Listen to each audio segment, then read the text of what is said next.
Okay, welcome to the Middle-Aged and Miserable podcast. Today we have an amazing treat for you because we have an interview with Kelyn Rowe, a professional soccer player for the Seattle Sounders, for the New England Revolution, and the US national team. Now, Kelyn's not middle-aged, but he has had a great career that he's going to talk to us about, and he's also going to really get into the mindset of what it takes to make it at the highest level. He's going to talk about beliefs, mindset, and success habits. Stick around till the end when Kelyn talks about the ridiculous red card he got in one of his games. And he also joins us for the Aftershow, where we talk about some very interesting differences between the US and the UK. And don't forget to like, comment, or leave a 5-star review on the audio version, because it really helps us reach more people with this content. And subscribe if you like this episode, and you'll get more content like this. All right, Kelyn, welcome. Thank you so much for being on the show. We really, really appreciate your time, and thank you for being here. And Thanks a lot. Yeah, you're welcome. Happy to be here. Let's get right into it. So we're in Seattle. You're from here, right? Yeah, Federal Way. Mm-hmm. Okay, so born and bred Seattle area. Yeah, south, with the south side. And then you played soccer growing up through school? Through school, I mean, so here we played Federal Way Storm was the club that I played for. It's unfortunately no longer around. But I played there, 15 years or so. And then I went up and I drove from Federal Way to Redmond 4 times a week to play for Crossfire. That's not around the corner either. That's not around the corner. That's like a 45-minute drive. When I got my license, my parents were so happy because they didn't have to make that drive 4 times a week now because I did it on my own. They were so happy when we got our license. 4 times a week? And then was that like one game a day, or was that multiple games a day? What was that you like? train 4 days a week, and then you'd usually play on the weekend, maybe Saturday or Sunday, sometimes twice, because back then you don't get tired. You're 15, how 16, old are you? 17. Oh, you're 15. Yeah, I'm it was my high school years that I did the Redmond trip. What happened here, and now there's 5 or 6 different leagues that these kids can play in. But it's called the Academy. When I was going in, and it started here. And so you'd basically get all the best teams, put them all into 2 academies. We had one down south and one up in Redmond. Redmond one was better for me, even though it was a 10-minute drive to the one down south. Right. Called Washington Premier. But my parents were like, all right, if you want to do that, that's fine. They were like, please get your license in a year. Please get your license in a year. But they did a good job. Yeah. And were you obsessed then? There was a ball at my feet. My parents make the joke that when I first took my steps, I tripped over a soccer ball. I always had a ball at my feet. There was always around. There's still a joke when I have a ball now at home in the kitchen or whatever it may be. They always close their legs when they walk because I would always try and meg them off the wall and meg them. It's hilarious. And so anytime a ball is at my feet, people tense up. They're like, oh God, he's gonna try and meg me.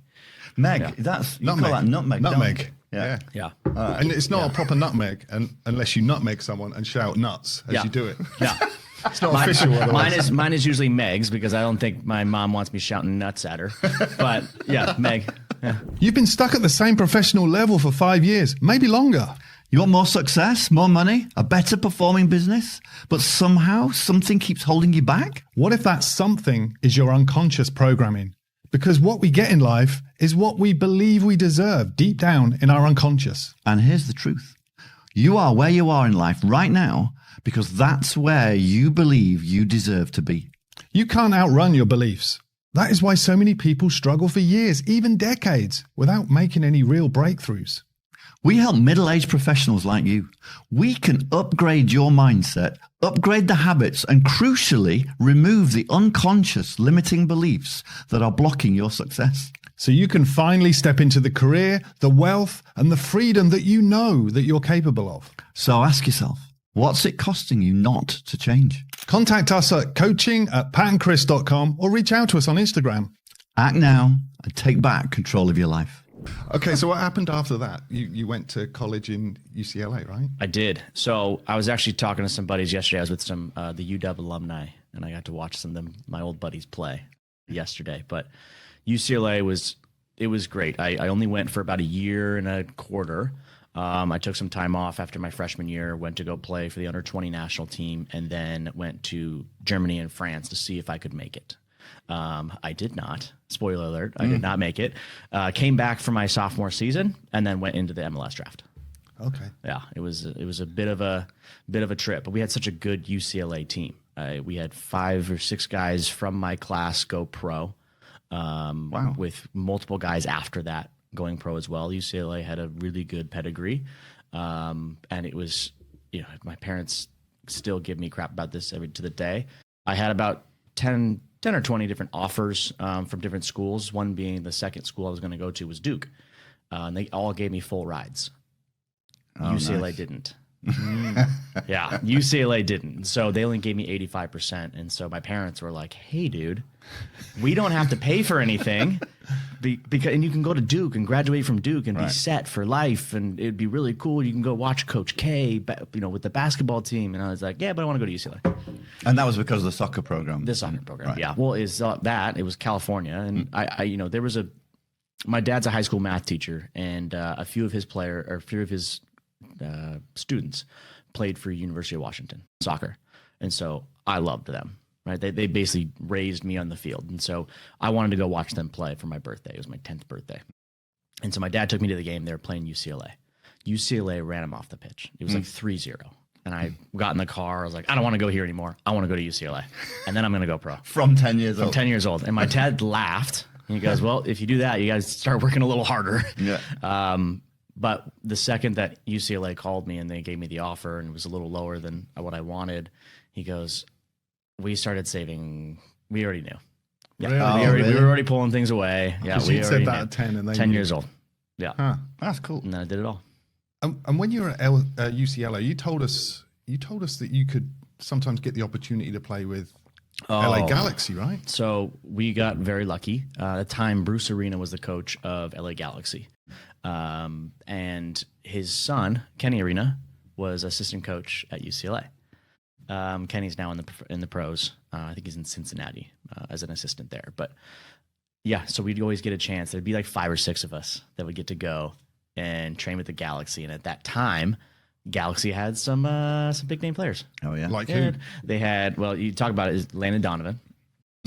My opinion, the best of all time in the U.S. Juan Angel. They had Robbie Keane, and then the big boy, right, David Beckham. Never. It was that era, the Never Beckham heard era. Never heard of it. It was the Beckham era. It was dude. I was shell shocked every time I went in there, and they always said hi. They were very nice people. And how old were you then? I was 18. Okay. Oh wow. Yeah, 17, 18. Yeah. Well, the best. So, and one of my favorite stories about David Beckham is, so we went to go train for the first time, and we introduce ourselves, and I'm 18, so I'm like, hi, Mr. Beckham. Yeah. We get on the field, and he's actually on my team, and so obviously as a kid, I loved David Beckham growing up. I thought he was the best. I read his book. I had his jerseys. I loved it. I wore that he did his shoes with the flip on the toe, just because he did. He was one of my idols, and so we're on the same team, and I'm already nervous, and so I lose the ball 3 times, and he. Can I swear on this? Yeah. Perfect. He yells. He goes, Kelyn, just pass me the ball. And everyone's like, dude, David Beckham just yelled at an 18-year-old kid, and he's like reaming me a little bit. And I'm just sitting there like, oh my God, he knows my name. David Beckham knows my name. Yeah. I didn't care that he was yelling at me. I was just like, he knows my name. And he said it right. All right. So after that then, so you were at UCLA, but you didn't finish. You got drafted, right? Yeah. So I left after my sophomore season. After leaving first in the freshman year to go try and play somewhere else, came back, and then went into the draft in January of 2012. Okay. Yeah. And so it was New England, right? It was all the way across the country. Yeah, into Boston. And as a dumb 18-year-old or 19-year-old, I guess it was at the time, but I was in LA, jeans and a t-shirt, and I was like, I'll just get on this plane and go to Boston in January in jeans and a t-shirt. I did not know what I was doing. I got off the plane and I realized, oh my God, and put on like all the sweaters that I had. I went and bought a coat the first week. I was like, this is great. I ended up staying there for 8 years. Wow. Yeah. And that was through a golden time in Boston sports as well, right? I mean, I think the Patriots won the Super Bowl 3 times. The Celtics won it once. I think the Red Sox broke their terrible streak and ended up winning it twice. The Bruins won it once. I mean, we went to 2 finals, lost both, but we went to 2 finals. Like the Boston sports group is just insane. All thanks to you. That's You're good welcome, job. everyone. Yeah, because I was there, not Tom Brady or anything. Yeah. No, not Gronkowski. No, not some amazing basketball players, but whatever. So I happen to know your stats. 206 appearances, 29 goals. Wow. Yeah, a Yeah. lot. Yeah. I played a lot. Yeah. Yeah. Scored a few. Yeah. And when earlier on in my career, I scored a fair amount, and then I started to get. Tired? Yeah. Well, the league got better, that's for sure. But I started moving back a little bit. But yeah, that 206 appearances, that's a lot. Yeah. Dang. Yeah. I didn't know that. Yeah. Yeah. Yeah. So you said the league got better. So was that just better players coming in, or? Yeah, I mean, more money got dropped into it. You know, the David Beckham era helped this league immensely, right? He started bringing players over. He started to realize that this league isn't as bad as people say. It's not a retirement league. You know, you can come in and still play well. And another big one was obviously Thierry Henri, and he stayed for a long time. Yeah. Both Beckham and Thierry Henri stayed for a fair amount of time. Where was Thierry Henri? Multiple New York Red Bulls. Yeah. Oh, was he? Yep. Okay. Gerrard came as well. Steven Gerrard. Gerrard came to For a little LA. David Villa, Pirlo, Lampard, all in New York as well. Yeah. Yeah. It's just like David Villa actually competed so hard. He just wanted to play. Yeah. I love that about him. Juninho back in the day was with New York as well. I mean, there's some big players that have come over. Ibrahimović, right? There's some big players that have come over, and so when you talk about a guy like myself, right, 206 appearances, but these guys have 500 appearances on their national team, right? And there's some incredible players that have come in, and now you're looking at. So I was a number 10 winger when I first started. And now if you look at the 10 wingers now, it's like, oh, you know, just the best player in the world and Messi. Yeah. Yeah. League's changed. Yeah. Yeah. When you have a guy like Kelyn Rowe as the number 10 trying to create and score and is on 29 goals and 206 appearances when Messi scored, I think, in his first game in the first 10 minutes. Yeah. And now he's created 50 goals in 2 years. Yeah. Yeah. It's pretty wild to see the talent and the continuous growth of this league. What was that like? Because you played against Ibrahimović, didn't you? And I played against I played against a lot of players. Ibrahimović, I marked, you know, he's what, 6'5", 6'4", 6'5". Really? Yeah, he's massive. yeah. Strong, athletic. It's incredible. And then me, 5'8", right? And like the little engine that could. But they had me mark him on a corner. Like when you think of tactics, right? You're like, okay, fair, does it? 6'4", 5'8". Yeah, let's see how it happened. He didn't touch the ball. Don't get me wrong. I did really well. But I remember I got really close to him. He kind of just like looks down at me. I go, I know, man. It doesn't make sense. Did you I actually know. say that to him? Yeah. And he laughed, thankfully, but he didn't move, which was great for me. Yeah, the ball didn't find him, and he didn't move. And I was like, yes, I beat him. So you just touched on something there because you've told me before you did talk to people. On the field. Yeah. You were a talker, right? Yeah, and you can, as you could tell, I definitely a talker. I talk to the refs, I talk to people on the field, and sometimes in good ways, bad ways, whatever it may be. But like, you know, when it comes to the refs, and I talk about this now to players, and they still don't do it. It's just crazy to me. But I would get in the ref's ear before the game. You know, talk to him before the game, make him feel like you're a human being first. Right. This is not me coming at you in any way, because in the game you're emotional, right? And so things are a little bit exaggerated and emphasized, and that was not at you. It was just me being angry. So you were pre-apologizing to the ref then? Yeah, just you create a rapport. Right. But you create a rapport. Is this once you get on the field, you come out of the tunnel, you're doing it there, I'm or doing before? it they've hopefully seen me play a fair amount of times. They probably reffed a few games, but you make a joke, you say hello. You know, we walk the field before even warm-ups. You know, you get there, you get to the field, you kind of walk around a little bit, you see the field, you get used to your surroundings, you go through the pregame stuff. But like the refs will do the same thing. Well, they'll be around, and so you go shake their hands, you say hello, and you crack a bad joke, and then there's the wall got brought down of this is not referee versus player anymore. This is just people. Oh, okay. And so when That's I do smart. get on the field and say something I probably shouldn't have, or yell, or go after them, I guess you would say, in a little bit, they're like, it's just Kelyn being Kelyn. He's not coming at me. It's just him being himself. Yeah. Right. And just a little bit exaggerated. And so I've gotten out of yellow cards and out of our red ones that was, Kelyn, I'll give you that one. No more. Okay. Sorry. Yep. Yeah. John, my bad. Yep. Okay. So you don't think people do that now then? No. Really? That's No. a shame. You've seen yellow cards given now, and you're like, what did you say? Because they already don't like the player. They don't really like that. They don't like the player. Oh, yeah. Yeah. But it happens with players too. And so the savviness of like footy players is just different. I would know what that player needs in front of me and behind me, whether I'm playing, usually one of the guys that I'm playing with, but even against. In the first 5 minutes, I know if you're right-footed or left-footed, if you want to take me on, if you have pace or you're looking to play. Are you looking to touch it by me and run? Because if you are, it's a good tactic. I'm really slow. But, I can adjust to that. I can make sure I have help. I can push them towards the sideline, things of that sort. And then my players, it's like, okay, this guy needs the ball as much as possible, as much as you can. First look has to be to that guy. Because if not, he's going to go try and find it somewhere else, which means I don't have help when I have the ball.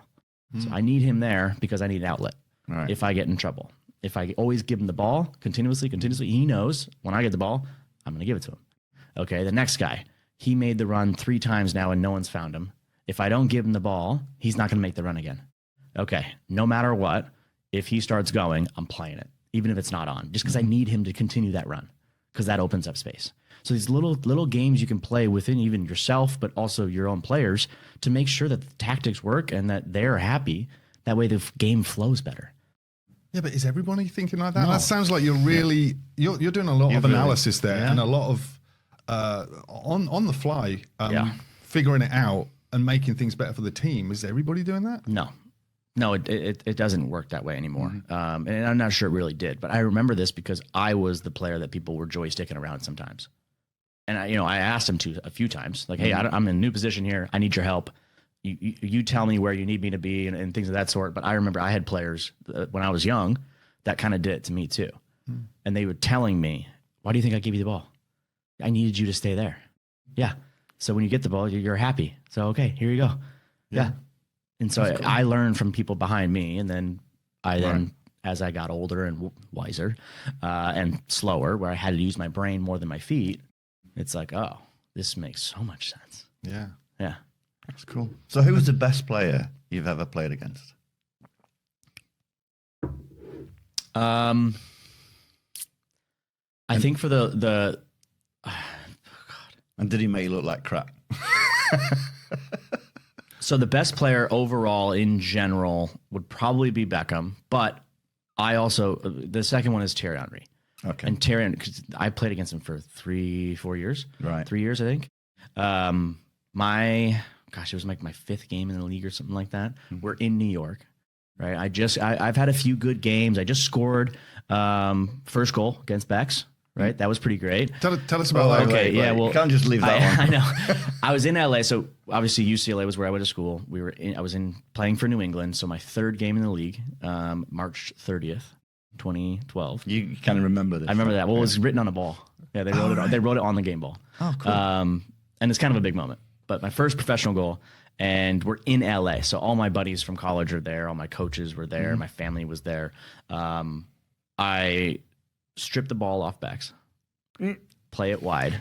It comes around. It gets crossed to me. I make a good run. I actually missed the first attempt. Hits the goalie like right in the chest. It comes back to me, and I roof it. It goes in, and it was a wild moment, right? So I'm on top of the world. Did you run past Beckham celebrating? God, no. Thank you, sir. Yeah. I'm so sorry I did that to you. But, 20-year-old kid just did that against his idol, right? And in LA, where all my buddies were there. And it was a really cool thing. And so I'm on top of the world. 2 games later, I'm in New York playing against Thierry Henri. All right. I'm like, this is a life. Yeah. Right? So I'm starting again. I'm kind of feeling good. And I get to, come back, and I'm playing as a winger this time, and he is as well. And so I'm coming back to try and help and mark, because that was my job. Hey, make sure that if Thierry Henri gets the ball, you're coming back to help and defend. He made me 5 times in the first half. I get subbed off at halftime. That high was way too high because it got brought down so quick. But just playing against Thierry Henri and the quality that he had, again, he was one of those guys that tried so hard. He wanted to be good. And he was one of the players that really brought up MLS to European players. He played here for multiple years. Right. Never got a chance to win anything. He didn't win anything. We beat him out every single year. But he was one of those guys that was like, hey, you can watch these games, and they're not going to be as good as the European leagues and things of that sort, but this is not an easy league. This is rougher. It is not the quality's not there, but the people work harder. The travel sucks, like the cold, the warm. Like, you guys don't understand how this league is going to be great. And he continuously played in it and advocated for the MLS. And you see the growth now. But he was one of the first to do so, and he's one of the better players that I've ever seen play. Yeah, and it sends a message. When you get someone that good, stick around. Other players in Europe are going to see that and want to come over, right? Well, there's a reason that, money also helps. Don't get me wrong. We all know that. But, the David Villas, the Ibrahimovićs, Pirlo was here. I've got a great story about that one. And Lampard, Gerrard. Like, these guys came over because these big players, Thierry Henri, David Beckham, Robbie Keane, who would just want everything here. What a finisher he was. Yeah. But these guys actually, they enjoyed themselves here, and they realized that the league, the potential of the league, the quality of the league, that they could bring these guys over and they would have a good time. Yeah. All right, I'm going to ask you about Pirlo in a minute, but we're in Seattle, so you came to Seattle, right? It ended at New England, but didn't you go via Real Salt Lake and Kansas? Oh yeah, so I had my gap year, I call it.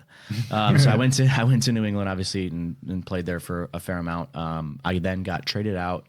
I asked for a release, and I got released to Kansas City. So I was in Kansas City. I was playing great. I thought everything was great. And then the transfer window for us was closing, and it was the last night of the transfer window. And I'm out to dinner with my girlfriend at the time, with her best friends, who I was meeting for the first time. And I get a call. 5-10 minutes left in the window, right? And get a call. Hey, I know you're going to be in the lineup this weekend, but we just traded you. Wow. What? Yeah. I thought you were like calling to like give me advice on the weekend or things of that sort. He called him as my head coach, and he called and said, "Look, I'm sorry, but we got an opportunity to move you on, and we're going to." All right. To the team that we're playing this weekend. So I was like, okay. Not awkward. Not only, right. So what happened is I stayed through the weekend and went to the game. Obviously, I was packing up all my stuff, and I flew home with the team after the game. Right. Okay. Yeah, they saved on a flight. Yeah, just added an extra seat. Then I played in Salt Lake for the rest of the year. So that was 4 months or so, because I was around August, and ended up going back to New England for a year.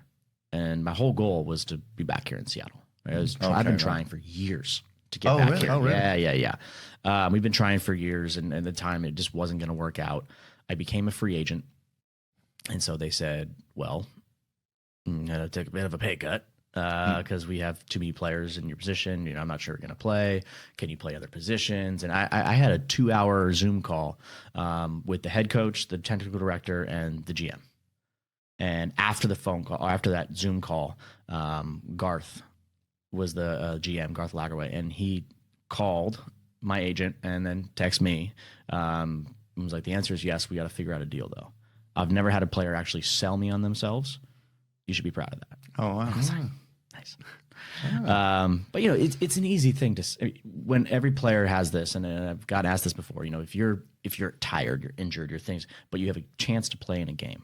When the coach tells you or asks you, "How do you feel?"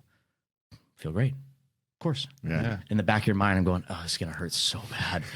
Oh no, why did I say yes?" But it's because you're a competitor. You believe in yourself. You bet on yourself, and it's just what got you there. But it was a fun moment, and then I finally got back here, and the best part for me was players that I used to play with got to come to games, because I only played in Seattle once every other year or so, right. And so I'd have like a section of like 60 people up in a corner that they have, but now my parents and my sisters and my nieces and my nephew get to watch me play it all the time. Right. Every other weekend, if not multiple times in a week. My buddies that I got to grow up with that never really got to see me play, because I was always traveling. I was always going to other places. They saw me on the TV, but never in person. They were there. I mean, I remember running by as like entering the field, and I had 2 people there from my high school that I haven't seen in 15 years. Oh, wow. That's pretty awesome. So they are now married with kids, and I shook the kid's hand and realized, oh, I know you. This is cool, right? It's cool. It's really cool. Yeah. And so, he gets to go tell his son that I shook his hand, that I went to high school with that kid. That's the cool part. Yeah, That's nice. And you won silverware, right? We won silverware. That was my only trophy. Yeah, That was my only Champions trophy. League. Champions League, the first in the MLS to do it thus far. They're playing again tonight. The Vancouver Whitecaps are playing tonight, and they're quite good this year. But at the moment, I'm still the only MLS team to ever win that cup. Yeah, That's cool. Yeah, That's cool. And I got that one has a good story as well. So Go on, then. I was on a streak of like 50 games in a row of playing for Seattle. I had played every game for 50 some games. That was my last of that streak because I did get hurt. So we played on a Wednesday. On Saturday or Sunday, I had popped my hip out, and like it popped out and in. So it's just a quick, but it's hard to move. I couldn't really run around, and so I took Sunday off, Monday off, and I go, Coach, I've played in every game. I have played multiple minutes. I started and played every minute the last 3 games.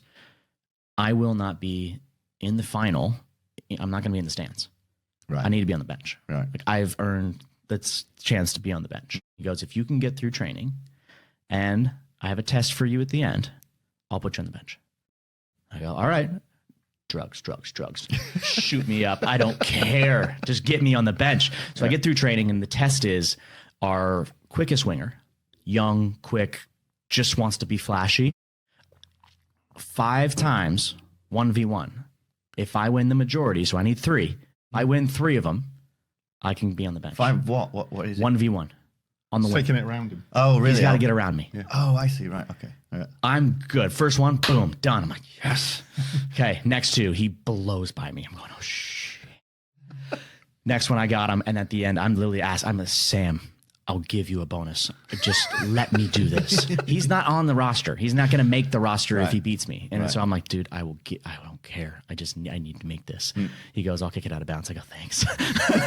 And he did. Yeah, he did. Really? He did. He's a good kid. But he did. He wanted to won't make it tell close. He anybody. wanted to make it close. So I'm barely moving. I can jog around. Right. The adrenaline hits a little bit, but that's it. So I'm on the bench. The outside back goes down. 8 minutes in. Oh, no. And coach looks over and goes, Kelyn, warm up. And I'm like, are you sure? You saw me yesterday. Are you sure? You saw me take shots to make sure I could walk. Right. And he's like, yeah, you said you're good. I said, okay. And you made it happen. Played the whole game. Wow. Yep. Did you play Couldn't well? move for like 2 days. I was going to say, how was that afterwards? I couldn't move for 2 days. The adrenaline got me through, right? And it was... I lost my voice after we won 3-0. I lost my voice after the second goal because I was screaming so much. Yeah. It was amazing. The fan base was incredible. We had the trophy. My buddies were there. My mom and dad were crying at the end. It was so That's pretty cool. I was that was the high I'll take Yeah. at all times. Yeah. Yeah. Oh, that's really cool. Yeah. Definitely worth it. Oh, yeah. And then you made the national team as well, right? In the Gold Cup. Yeah. And so how was that? Dream come true. I was in a car. I was on my way home from training. It was 2017. It was like just before summer. I think it was June or July that the Gold Cup was happening. But it was just before summer. And I'm playing pretty well at the moment. And I'm on the car ride home, and I get a call, and it's a number I don't know. And he goes, hey, Kelyn, this is Bruce Arena. I'm coaching the national team right now for the Gold Cup, and I want to let you know that you're going to be on the roster. Oh, wow. Okay. Thank you. I didn't know what to say. I was like, I didn't even know I was on your radar. How old were you then? It was 26, 27, All right, maybe all right. ish. Yeah. Yeah.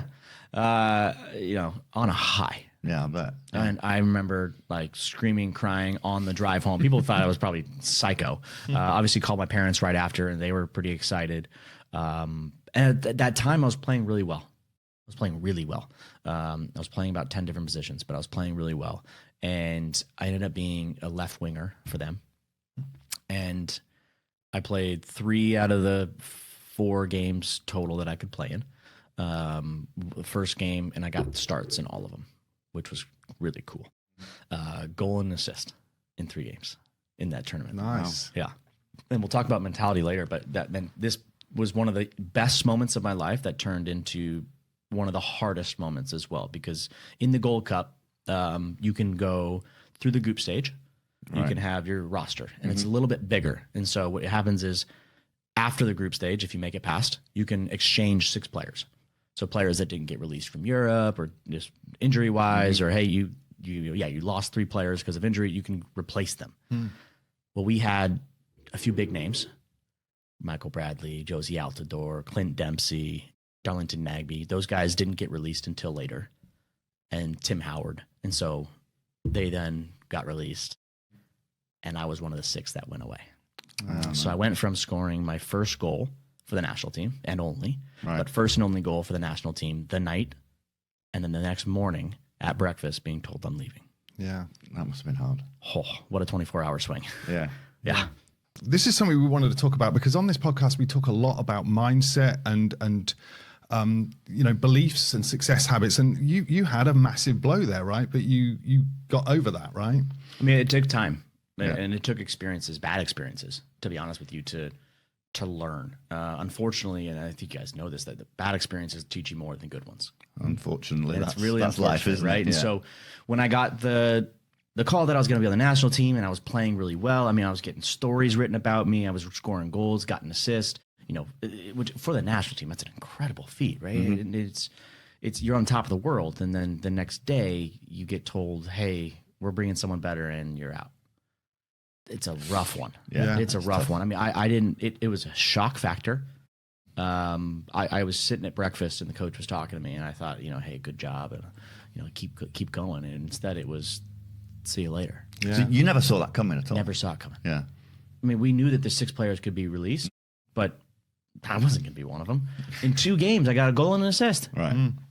How could it possibly be me? Right. And so I got that call, or I got the message, and I spoke with coach, and 2 hours later I was at the airport. Wow. And I remember sitting at the airport bar, and it was 11 a.m. and I'm like, I don't want to drink, but I don't know what to do.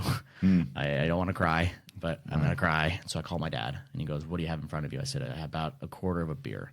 He goes, finish that, order another one. I'm going to be on the phone with you the whole time. Oh, that's nice. So that's good. It was a rough time. The next few games that I played for New England, I played out of anger, spite, anger, and I was fiery, and I wanted to kick people, and I wanted to, unfortunately at this time I was like, I want to push this pain onto someone else. Okay. I'm kicking to hurt.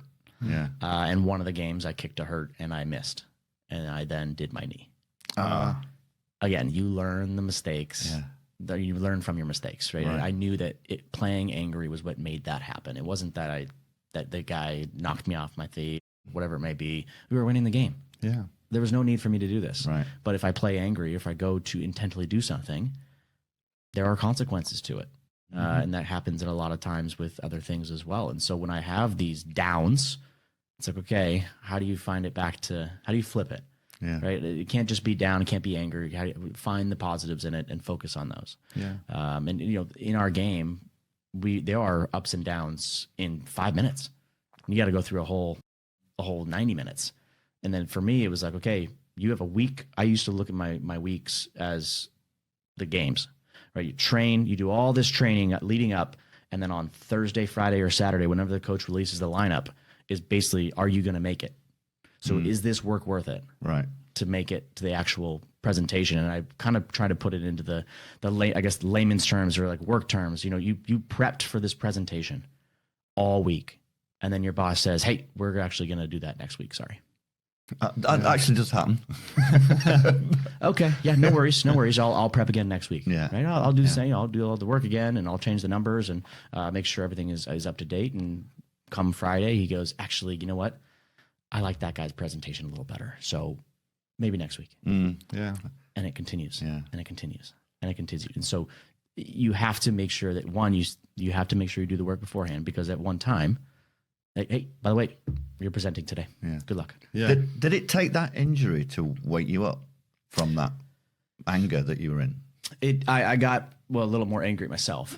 All right. Right. It's why did you do that? You were on such a good run here. Right. You just you ruined it there. But it made me look at it differently.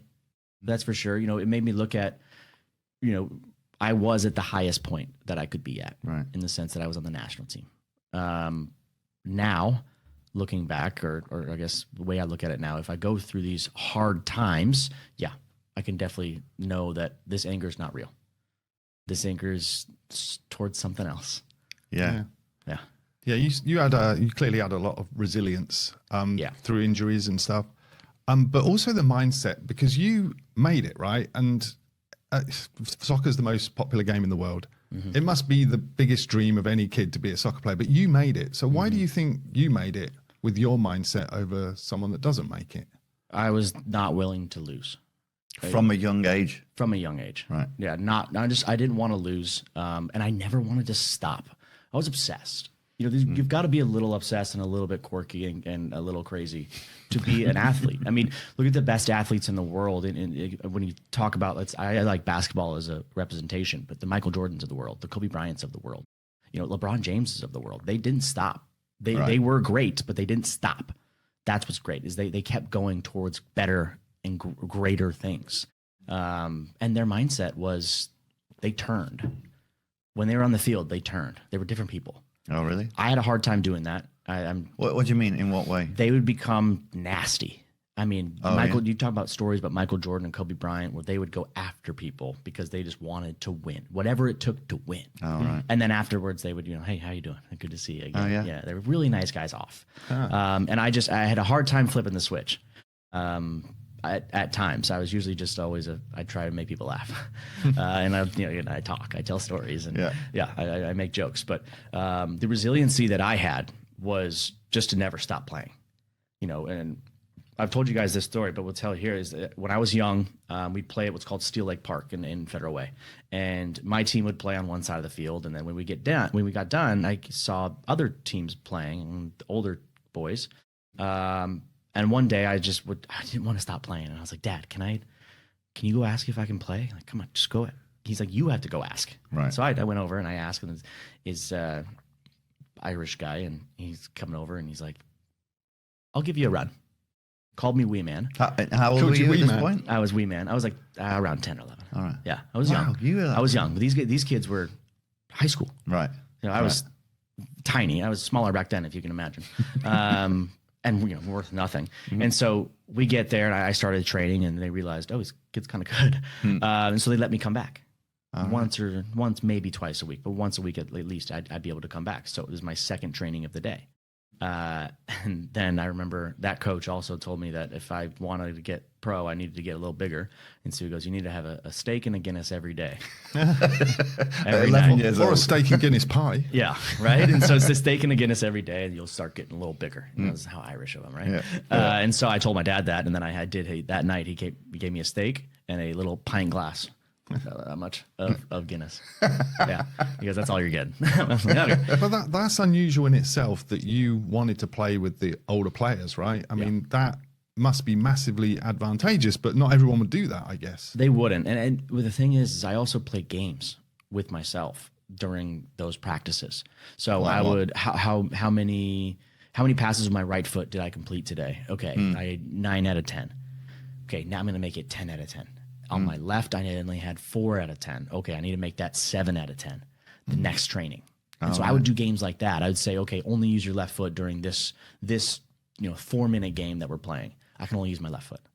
And I'd work in things of that sort. And so I was getting better, but I was making those little games. And so we talk about it with like toddlers and kids that are running around. Okay, first one to go touch that wall. If you told me that, I'm sprinting. I'm getting back as fast as you could tell me to do anything, because I wanted to win. Yeah. That was my goal, was to win, and be better and better and better. And so I started having to kind of play tricks on myself. I was basically parenting myself in that sense, and playing tricks on that, and that was what made me better. Yeah, and you've also talked about in the past about you were versatile, right? You were willing to play in any position on the pitch to keep playing, right? Mm-hmm. So when the league started getting better, as we talked about, they started buying more players. And so a player like myself, who was on a fine salary, but no, it wasn't the big name guy. I mean, I had conversations with coaches that was, I won't say coaches' names, but they would tell me literally, hey, I'm getting pressure from the owner. This guy's worth $2 million. You're worth $200,000. I'm going to play him. You're playing really well right now. You just scored 3 goals, but I got to play him. So it's like, oh, okay. So that happened more and more. Right. Okay, they keep buying wingers. They keep buying 10s. They keep buying center mids. How do I stay on the field if they keep buying players that are worth more than me and are going to play over me? Okay, there's one way to do it, and you stick your head down and you say, this is my position, and this is it. I went the other route and said, okay, where do you need? And so we had some injuries, and the right back position got opened because we had 2 injuries in a row. And they're kind of scrambling around, like, well, we can't sign a player, or what do we? And I just go, I'll do it. And that was the first time. Like, I'll do it. So you're on your wrong foot. Yeah. Yeah. No, I was on my right. No, it's okay. Yeah, I'm on my right. So it's okay. Then halfway, this is a funny story. Halfway through the game, because we changed to a left back as well. The guy who was going to play a right back was like, hey, we're going to keep Kelyn on the right. He needs his right foot, whatever it may be. So he's a right back. You're going to be our left back. Right. Halfway through the game, he goes, I don't feel comfortable on the left. And again, I go, all right, I'll go to the left. And there it was. I just played 2 positions in one game for the first time in a while. You can easily play a winger in 10 or winger in forward. That's all kind of the same. But yeah, I played that. And then from then on, what would happen is I'd play center mid or winger for the first half, 60 minutes. And then they'd take someone out and I'd play left back, and then I'd play right back. And I was playing three positions in a game. Just because I wanted to stay on the field, and they knew I could do the job. Yeah. And you didn't have a big ego that would get in the way of you saying, no, I want to play my position. I did it first. Oh, really? I did it first because I wanted, hey, okay, injuries are back. Right. I want to go score goals again. Right. And at one time, I came back from the national team, and I said, Coach, I just played for the national team, and I was on the winger, and I got a goal and assist. I need to play as a winger. He goes, I agree, Kelyn. I couldn't agree more. I need you at left back this weekend. Hey, this is where I need you because we don't have anyone that can do what you do back here. Right. Yeah. And at the moment, I understand that, but I need you here. This team needs you here. And I again, you had to swallow your pride and just say, all right. And then it got to the point where it was like, hey, this is the only reason I'm on the field. Yeah. Is because I can do all those things. Yeah. And that's why I have a roster spot. That's why I'm getting a contract, is because I have the versatility. And coaches are starting to like that, rather than someone honing in, because there are injuries that happen all the time. And now instead of having to sign a new player, they have me. Yeah. And so it prolonged my career, and I realized it was prolonging my career, and so I kept doing it. Yeah. And then I just once you see a positive in something, it's easy to say, oh, okay, I'll continue doing that. Yeah. There's a lot of negatives that come along with it, but that little bit of positive, that little light at the end of the tunnel, that's where I kept finding, and I kept finding it, and I kept finding it. That kind of applies to life, though, doesn't it? You've got an issue with the position you're in. It's a roadblock. So rather than just blindly force your way through it, you said, I'm going to adapt. I'm going to change paths, and just make this work. And you have to. I mean, again, you have to find where that little light is, though. Because if you don't, it is continuously just pushing you down, pushing you down. It's going to be harder to get through. But if you find that little light and you have something to search for, I mean, stand up for yourself as well. I had to kind of stop and say, hey, no. I can't play every position. All right. I have to limit it a few times. Yeah. Going from offensive mindset to a defensive mindset to back to an offensive mindset. It's like, guys, this is really hard. Right. It's not as easy as you're making it seem to be. Let's limit it to 2 in the game, because I want to still show well. When you're at work and you say yes to all these different things and different roles, and I can do that for you. I can do that for you. And if you're not getting the positivity out of it, you're just pushing yourself down farther. You can get spread too thin as well. Absolutely. Absolutely. And there are people that can do it, and there are people that, I want to focus on one because my mind is that way. Yeah. And that's okay too. But I'm one of those that, throw a bunch of darts at the board and something will hit. Yeah. That's really good attitude, that. Yeah. Kelyn, do you think you can get by with just talent, or is it work ethic? Or is it both? It's both. I've seen some of the hardest workers in the world that just couldn't play. Right. I'm talking soccer, right? You can work as hard as you can, but you have to have some sense of knowledge, talent, ability to play at professional soccer. Yes. Or a professional sport. You have to have both.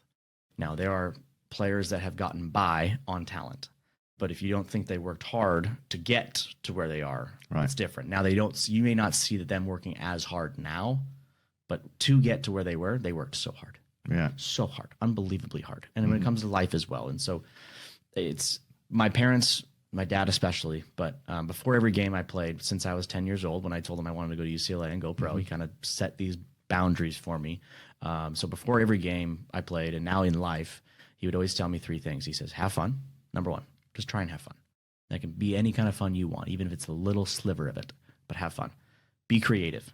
Don't, I want you to, if you mess up, do it again. Twist it.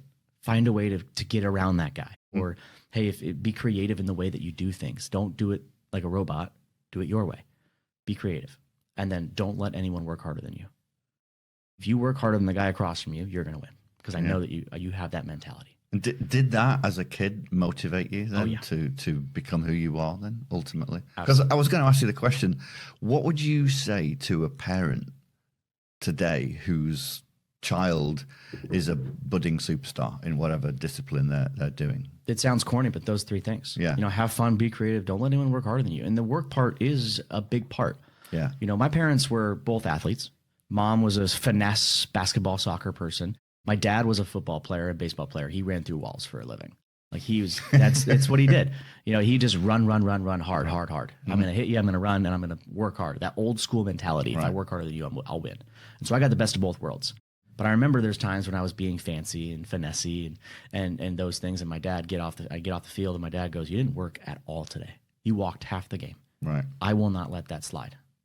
My mom didn't either. But he goes, that's not how, I don't know this game, but I know work. You didn't do that. And so I got quickly the flip of both, I got the combination of both of them, which was great. But as a kid, how did you respond to that though? Were you doubling down, or did you go, no, you don't know what you're talking about, Dad?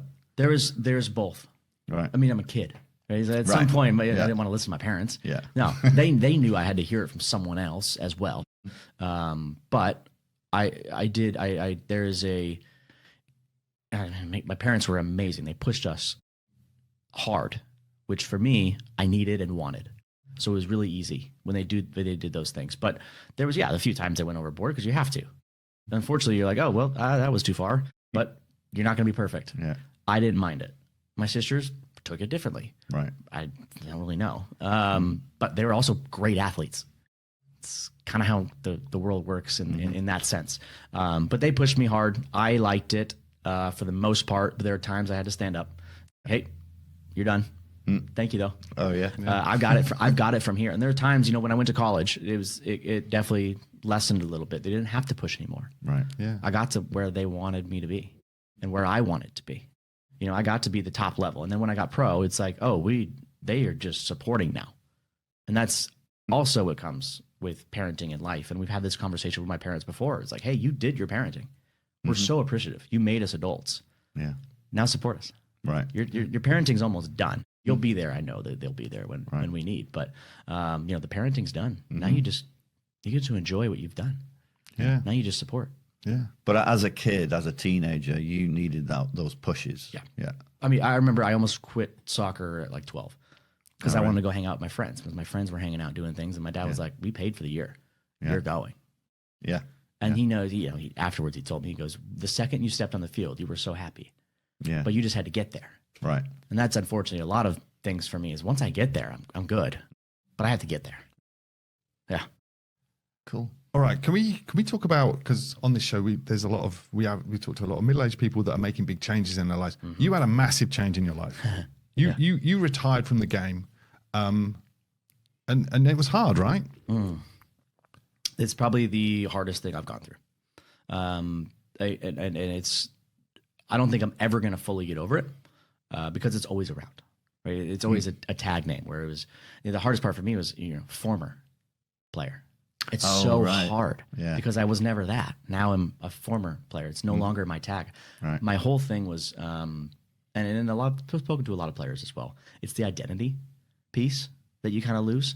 My whole life, I've been the soccer player. Yeah. Right. With my friends growing up, my parents, my cousins, this is my soccer player friend. This is the guy that plays in the MLS. This is the whatever it may be. It was soccer. Now, it's not me as a person. I'm not just a soccer player. However, that was the way my identity was and always will be because it's just what I grew up doing. It's what everyone knows me for. So that was the hard piece of losing. I felt like I was losing my identity. I didn't know myself anymore. And that is really tough. And it took me years, or not years, but months and months and months. And I'm not sure I'm fully over it yet. It's been just over a year. But it definitely made me look inside and say, okay, what else can I be? And then the hardest part after that was the ego. Yeah. I've got to now, put myself out there again and go find another job. Yeah. With that, I told myself I was never going to work behind a desk. Yeah. Now look at me, 6 weeks into an insurance job, sitting behind a desk looking at a screen. But it was the mindset that, one, I didn't think I was going to be good at it. Right. And so I didn't want to do something I wasn't going to be good at because I didn't want to fail. Okay. Because I knew I could be good at soccer and sports and in general and talking, obviously, and all those things. But I didn't know I could be good at anything else, especially the skills that I didn't know I had. And so it took someone kind of walking me through it and explaining, like, hey, you actually have all the skills that people are looking for in a job. So just go try something and see if you like it. And then you'll find the little things that you're good at, the little things you're not so good at and you can work on. And again, make it a game. Yeah. But I had to switch my brain almost. Honestly, I woke up, it was like 180. I went to this conference. They told me I was great at things. And I was like, oh, okay. I guess I can do things. And my ego was kind of put to the side. It's in the back pocket now rather than the front. And here we go. But you're still commentating, right? You've still got a link to the Sounders. Yeah. That was my thing, is that I had to stay connected, because if I didn't stay connected and I let myself go, I'd be digging myself a bigger hole. And so when I got the call in like 6 months after I retired, because I didn't want to do anything with soccer for the first 4 or 5, 6 months. I was like, I'm angry still. I don't like it. I retired. I should have retired when I did. But my mindset was, I could have played longer. Oh, right. No one wants to stop. Yeah. I always think, oh, I'm better than him. I could have done it. Yeah. But I went and commentated, and I had so much fun. I've never felt smarter in my life, because everything he asked, the guy next to me, I knew. Yeah. I knew the game. Oh, and I was talking about it, and I was articulating it perfectly, and I was like, oh, this is fun. Yeah. I can still stay involved, have that former tag, but in a positive way, in my mind, and still give back to the game. Cool, love it. And you're in the wine business as well, right? Yeah, I've got a lot. I've got a lot going on. Like I said, I like to have my hands in everything, and I'm playing 10 different positions right now. I also have a wine. Yeah, I started a wine company while I was playing, actually. So my last year playing, So you were prepping for the retirement. I was always prepping. Okay, right. Yeah, I always had investments that would hopefully hit the second I did retire. Right. None of them have. But that's investments, right? You always kind of take that risk. Yeah. But yeah, I started a wine company called Vino FC. Kind of a little soccer tie in there. Yeah. And it was mostly for, I used to have buddies ask me, hey, what wine do I get for my wife on her birthday? This wine. I'd get FaceTimes, and they would just show me the shelf. Like, hey, which wine? And I'm like, gosh, guys, I ain't paid for this. There you are. It was great. But I was like, okay, we can build a community. I see a lot of people drinking wine, and I love the wine community itself. It really does break bread and bring people together. Right. It does. And so I thought, why don't I put soccer people in the same room as wine people and see what can happen? And so we built this community. I said, myself and my very good friend and partner, Caitlin Peel, she was an old somm. So her somm brain, sommelier. Her sommelier brain. She ran the beverage program for Purple Cafe for 15 years. So her somm brain, my marketing face. But we put it together. Right. And we created this community, now just over 100 people that continuously bring friends. They block off weekends that we have our wine tastings. They'll bring new people in. They'll stop in. They'll text us. They'll send us wines. That's cool. We put a Christmas thing together, and we had like 15 gifts given to us. And it's like, these people are now part of our lives. This is our circle. Yeah. And we absolutely love it. So it allows me to get my community fix. Yeah. If you will. Right. Haven't you got a wine that's named after a card? Yeah, it's you weren't even desperate to get this story. The ridiculous red. Ridiculous red. Ridiculous red. You got to tell us Why about is it that. called ridiculous red? So one of the referees that did not like me talking to them, we had some conversations, and I had a yellow card in the first half, and it was probably not a yellow card in my opinion. Right. He called me for a handball that was not a deliberate handball. It just Didn't do anything. And he gave me a yellow card. And he heard some words from me. So the second half started. There's those little boards around the field, so fans kind of get protected, and also there's marketing involved in it. Well, the ball came. I slid and just missed the ball, and the ball came bouncing off one of those boards and back into my hands. And so, just out of reaction, I kind of threw it, and it went over the board. He came over to me and said, "That's time wasting. Here's a second yellow." Oh no! So you were done. Everyone kind of like looked around and was like, "What are you talking about?" Did you say it as nicely as that? It's 47th minute. We have a whole half. How is that time wasting? Right. It's not like it's the last second of the game and I'm wasting 20 seconds here. There's so much time. There's also another ball 5 yards away, right there. Right. Yeah. Just take that one. Yeah. Yeah. I'm confused. And so I got fined actually twice because I said some things and took time going into the locker room. Because you weren't very happy. I was not very happy. So I got double fined, which, probably deservingly. But I remember that they also apologized.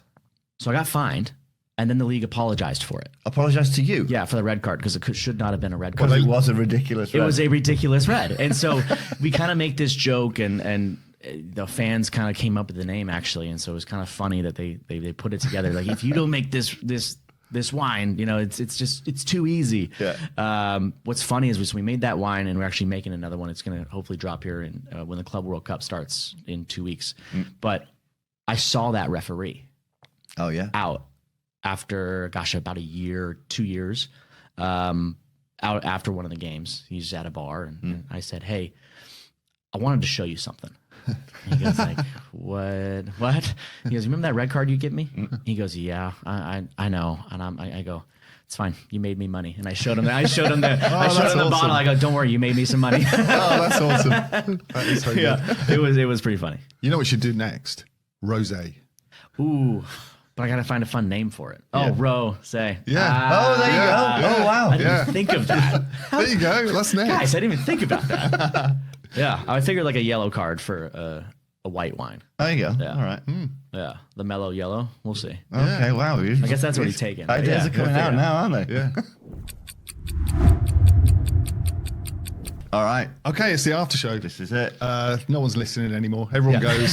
This is I talked for too long. We cut out of the first story, dude. Too much football. It's boring. All right, so we usually talk about the differences between the UK and the US. So it seems to make sense to talk about soccer, right? Mm-hmm. So football. Yeah. Why am I even saying soccer? You don't even bring up wine, huh? Because ours is better than yours. Yeah. Okay. Oh, here we go. Yeah. Well, we don't have a big wine culture. No, you got some sparkling. That's okay. Okay. Do we? Okay. Do we even have wine in England? Yeah. Sparkling wines. Oh, great. They're not great. I don't imagine it is really. Okay, so what I love, I'm going to say something about America and the MLS. When you go to see the Sounders, they score, somebody's there with a button, fireworks. Oh, yeah. Flames, everything. Just awesome kaboom. Like, I love that about America. We don't have that in the UK. No, you guys have like flares and things thrown around, and you guys have more pyro and visual, I guess, in some ways. But yeah, we have the flare for sure. Well, the America. razzmatazz. It's America, isn't it? Yeah. We got to go above and beyond. We got to be the first ones. We got to be the standouts. That's kind of who we are. You have bands. There's a band playing, like as in a rock band. Not like a pop band. And you can have beer in your seat in America. I love that. Can you not in England? No. No. Really? No. It's a long time ago. Behind the that went stand. away. Yeah. Okay. Yeah. I'm not sure which one. Does that mean you guys are worse with alcohol, or we're just worse not, with alcohol because we have so much of it? We're just not in control when we have alcohol. Yeah. When I watch games, especially when I'm at the stadium and as a patron rather than working, I love having a beer in the stands. Yeah. It's one of the best things. Yeah. Right? Yeah. Watching a game with a beer and having the atmosphere of it. Yeah. I mean, you can have a beer in the stand, but it's behind the stand. You go out into the concourse and you can have a beer there. You can't. But you can't bring it to your seat, though. Yeah. Yeah, so you can't see the game. Yeah. Right. Yeah, no. Well, they I don't have it want on the that. screen, but come on. Yeah. Yeah, you don't want that. It gets even worse. The fans are segregated. Yeah. See, in we the have UK. segregation. Well, you guys need it. Yeah. Yeah, You guys have the history. Well, It's like religion if you guys lose. Like it's terrible. Well, that is a big difference, though, isn't it? I Right? know. If someone's never been to America, all the fans are mixed, right? Yeah. So if New England Revolution are playing Seattle Sounders, everyone's mixed, right? Yeah. you can have two people next to each other, different shirts. Yeah, and usually there's some words spoken, but usually in a joking manner, as long as it's not, derogatory towards someone and things of that sort. But they do have sections where, visiting section is usually around here while everyone else has the stadium. But yeah, there's people all around that are, intermingling, I guess you would say, in the stands. And it's usually very tame. Yeah, but I mean, in Europe, and in fact, it's the whole world except America. You have this segregation. Oh yeah, but you could say it's a bad thing because they'll fight if they're together. But it actually creates a great atmosphere because then you have all the away fans singing, all the home fans are together singing. I love it. Yeah, I absolutely love. No, when I've gone to Argentina, I've gone to Europe. I've seen games that have been just like rivalry games, and there are nasty things happening. There's that's what it is. It's passion. Yeah. I played when I was 18 years old, so I played in the under 20 national team in Guatemala, and we were playing Guatemala. 30,000 people. There's fences as far as you could see height-wise, and they were people climbing up and shaking the fence. I looked, the fence was going up and down like this when Guatemala scored. I thought they were going to die, all of them, but everyone was alive. It was just the atmosphere. Now, don't get me wrong, I also got things thrown at me, words said to me and spit on, and it's the passion is there. It gets a little bit rough, but the passion just makes you go for it. It's crazy. That's crazy. Yeah. Didn't Zidane? He got a pig's head thrown at him once. I've had bags of pee. I've had batteries. I've had food. I've had different animals. Yeah. Oh, well, it's just I don't take any offense to it. Again, I see the passion of it. Now it gets a little rough, and you're like, oh shit, okay, get out of here. But I see it as passion. I see it as that's a really fun place to play, and it's probably a dangerous place to play. But let's go do it. Other players will take, some people will take some offense to it. Obviously, there's some background to why they would do so, whether it be like a religious thing, a racial thing, a whatever, a cultural thing. People can get pretty nasty, but I'm like a little puppy dog around there, like, oh, yeah. It is like a religion, and sometimes in England, it's all people have got, and it's the highlight of the week. You live in Newcastle or Sunderland. That's the highlight of the week is the game. Yeah, I mean, they always explain it to us as us Americans, as they would basically save up every penny they had to be able to go to the game. Yeah. That's incredible. Yeah. Right, we're going. All right, well, we have all the fancy fans that are on one side. And who is that? It's Tottenham or Fulham or something like that. All the fancy fans. Yeah, is that right? Oh, Fulham. Yeah. Fulham. Or you can hear a pin drop because no one's actually cheering. They don't have much to cheer for. No, Alex Ferguson once called them the prawn sandwich brigade. The people that sat in the executive boxes, but they weren't actually there supporting the team. They're just chatting and eating prawn sandwiches. Is that right? Yeah. Prawn sandwich. I knew it was like Tottenham or Fulham. Yeah. There you go. So also in Britain, people just go to the pub before the game. People get hammered before the game and then they go to the ground. I like the thing that the Sounders do, and they do that march, don't they? From downtown. Oh yeah, from the downtown. March is pretty cool. Yeah, we've seen it. There's different stadiums that do their own version of it. LA has a really good one. Orlando has a fun one, and it creates the fan base, right? You create the excitement to go, and I think it kind of came from football.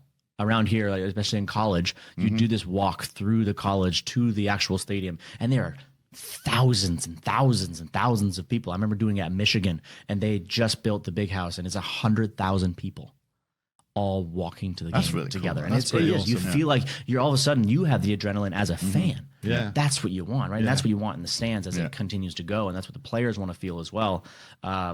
But for us, I mean, now I'm thinking, because we go to the bar beforehand too. We also drink during, and then usually sometimes after. Maybe that's how we get in so much trouble. Okay, I'm starting to think like, oh wait, maybe that's bad. One more thing that I think is different. I don't know if it's different really, but I don't know. I like to think in Britain, in the English league, we try not to flop so much. It happens. Flopping is what we call diving, right? Yeah, we call it diving. What do you think? It's so annoying, isn't it? Do you don't think that the English Premier League does that? I think it does, but the English national team, I think we try not to do it as much as, say, Italy. Yeah. Portugal. Fair enough, but I would say, I would give you this. The lower divisions in English professional football is, run, gun, hit, be strong. Right. Don't dive. those kind of players. Once you go up to the Premier League, get a little fancier. Yeah. You guys have gotten a little. I hate that. You guys got a little tippy toe. Yeah, I can't. I hate the. Well, you're into rugby, aren't you? So you see that and you can't stand it. I can't stand watching people just clearly acting, like pretending that you get kicked in the shin. If you know or they're acting, they're not very good at it. Yeah, but it winds me up. I can't watch it. Did you ever do that? Cheating, footballing. I was more strategic than most people. Yeah. So I'll finish with a final story, and this is one of my favorites. And so I was always taught to get back up as fast as possible. You get hit, get back up.